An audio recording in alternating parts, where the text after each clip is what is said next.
বৰপেটা জিলাৰ চেঙা সমষ্টিৰ আটাইতকৈ বেছি গুৰুতৰ সমস্যা হিচাপে চিহ্নিত ব্ৰহ্মপুত্ৰৰ গৰাখহনীয়া সমস্যা সন্দৰ্ভত মঙ্গলবাৰে চেঙাত এক সংবাদমেল সম্বোধন কৰে পদ্মপাৰা এডুকেশ্যনেল ডেভেলপমেণ্ট ছ'চাইটি চমুকৈ পেটছে।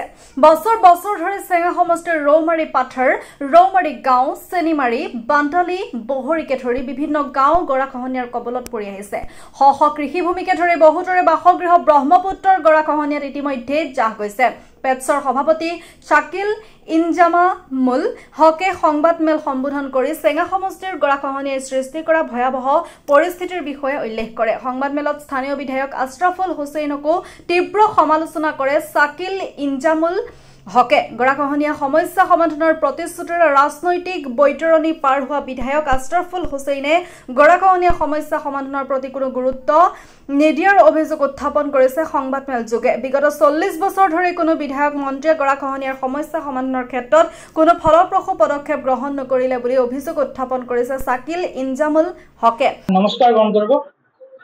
পোনপ্ৰথমে নেদেখাজনৰ ওপৰত ভৰসা কৰি সতীৰ্থসকলৰ সহায় বিচাৰি আৰু সংবাদ বন্ধুসকলৰ ধন্যবাদ জ্ঞাপন কৰি ভিউৱাৰ্ছসকলক গোটেই ভিডিঅ'টো চোৱাৰ কাৰণে আহ্বান জনাই আজি যি সংবাদমেল এইটো সংবাদমেল সম্বোধন কৰিবলৈ প্ৰস্তুত হৈছোঁ। মোৰ নাম শাকিল ইনজামামুল হক। এই পৃথিৱীৰ ভিতৰত যিমান নদী আছে গৰাখহনীয়া কৰে, তাৰে ভিতৰত চীনৰ হুৱাংহু ইয়ানি য়ালো ৰিভাৰ এইটো বহুত ভয়ানক গৰাখহনীয়া কৰে। সেই গৰাখহনীয়াটো প্ৰতিৰোধ কৰাটো সম্ভৱ হৈছে। চীনতো যদি সম্ভৱ হৈছে তেনেহ'লে আমাৰ অসমৰ ব্ৰহ্মপুত্ৰ নদীৰ গৰাখহনীয়া প্ৰতিৰোধ কৰাটো সম্ভৱ। ঠিক আছে, আমি চীনৰ কথা বাদেই দিলোঁ।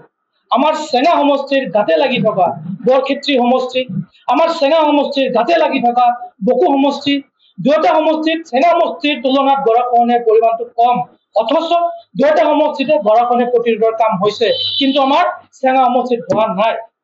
ইয়াৰ কাৰণ এইটোৱে যে বিগত ৪০ বছৰত বকো সমষ্টি আৰু বৰক্ষেত্ৰী সমষ্টিৰ যিবোৰ বিধায়ক হৈছে, জনপ্ৰতিনিধি হৈছে, তেওঁলোকে কিবা এটা চাইণ্টিফিক চিন্তা চেতনা আৰু একান্ত মনেৰে কৰা প্ৰচেষ্টাৰ ফলত তেওঁলোকৰ গৰাখহনীয়া প্ৰতিৰোধ কৰাটো সম্ভৱ হৈ উঠিছে, যোনটো নেকি আমাৰ চেঙা সমষ্টিৰ বিধায়কসকলে এইখিনি মনে প্ৰাণে চেষ্টা কৰা নাই।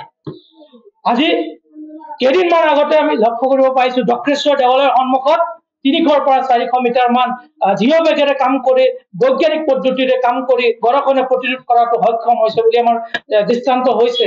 তেনেকুৱা ধৰণৰ বৈজ্ঞানিক পন্থাৰে কাম কৰা আমাৰ চেঙা সমষ্টিৰ হয়তো দ্বিতীয় আৰু ক'তো এনেকুৱা ধৰণৰ নজিৰ নাই। ক'ৰবাত যদি অলপ পাৰ্কোপাইনৰ কাম হৈছে, সেইখিনি ইমান ফলপ্ৰসূ নহয়। এতিয়া যদি আমি আমাৰ এই অঞ্চলসমূহৰ গৰাখহনীয়া প্ৰতিৰোধৰ কথা কওঁ, আমাক কয় কেছ কৰি থৈছে। কেছ কথা এষাৰ আছে নহয়, বোলে নাচিব নাজানে চোতালখনে বেকা। যি সময়ত শ শ বিঘা মাটি বানপানীৰ গৰাখহনীয়াৰ কবলত পৰি উঠি গৈ আছে, যি সময়ত হাজাৰ হাজাৰ মানুহ গৃহহীন হৈ আছে, যি সময়ত লাখ লাখ টকাৰ শস্য বিনষ্ট হৈ আছে, সেই সময়ত বাহানা দি আছে কেছ কৰি থৈছে। আৰে ভাই, কেছ কৰি থৈছে, কেছটোৰ ওপৰত তুমি ডিবেট কৰা, কেছটোৰ ওপৰত তুমি কাউণ্টাৰ কৰা। এইবোৰ কথা আমাৰ চেঙা সমষ্টিৰ যোনবোৰ দুখীয়া মানুহ, চেঙা সমষ্টিৰ গৰাখহনীয়া কবলত পৰা দুখীয়া মানুহ, তেওঁলোকৰ কান্ধত এই দায়িত্বটো দিলেতো নহ'ব। এইটো কেতিয়াও সম্ভৱ নহয়। আৰে কেছটো কৰি থৈছে, যি সময়ত আমি ভাবো ২০০ কৰোৰ টকা হ'লে আমাৰ গৰাখহনীয়া প্ৰতিৰোধৰ কামটো সম্পন্ন হ'ব, সেই সময়ত ৩৮০ কৰোৰ প্ৰায় ৪০০ কৰোৰ টকা ফাণ্ড আহিছে, সেই সময়ত কেছ কৰি বন্ধ কৰি থৈছে। সিহঁতে যে কেছ কৰি বন্ধ কৰি থৈছে, দে আৰ চাইণ্টিফিক অৰ নট, সেই বছৰে কেছটোৰ গোটেই তথ্য আমাৰ চেঙা সমষ্টিৰ প্ৰত্যেকজন নাগৰিকে জনাৰ অধিকাৰ আছে। তাৰ ভিতৰত কি কথা আছে প্ৰত্যেকজন নাগৰিকে জানিব লাগিব। এনে মুখে মুখে ক'লে নহ'ব। নিজে এটা ভাল কাম কৰিব নোৱাৰে, আনে কিবা এটা ভাল কাম কৰিব খুজিলে যে বাধা আৰোপ কৰা, এই যোনটো কেৰেক্টাৰ আমি মানি নলওঁ যুৱ সমাজে। এটা বস্তু আমি লক্ষ্য কৰিছো, বা আমাৰ যিটো চৰ্চা আমাৰ NGOৰ ফালৰ পৰা হওক, আঞ্চলিক যুৱকসকলৰ মাজত কথোপকথনৰ পিছত আমি এটা ফিল কৰিছিলো যে এই যোনটো কাম আহিছিলে, সেই কামটো হ'ব দিব লাগিছিলে।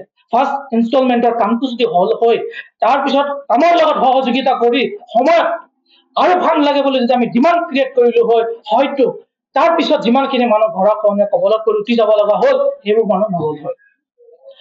আপুনি বাৰু উমৰাহ কৰিবলৈ আগ্ৰহী নেকি? আলিফ উমৰাহ ট্ৰেভেলছে আপোনাৰ বাজেটৰ ভিতৰত আগবঢ়াইছে কেতবোৰ আকৰ্ষণীয় পেকেজ। আমাৰ পেকেজসমূহ হৈছে সুপাৰ সেভাৰ ৮৫,০০০ৰ পৰা ডায়মণ্ড ১,১০,০০০লৈকে।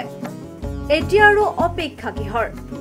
আজিয়ে 7002343617 নম্বৰত যোগাযোগ কৰক আৰু বুকিং কৰক আপোনাৰ পছন্দৰ পেকেজ।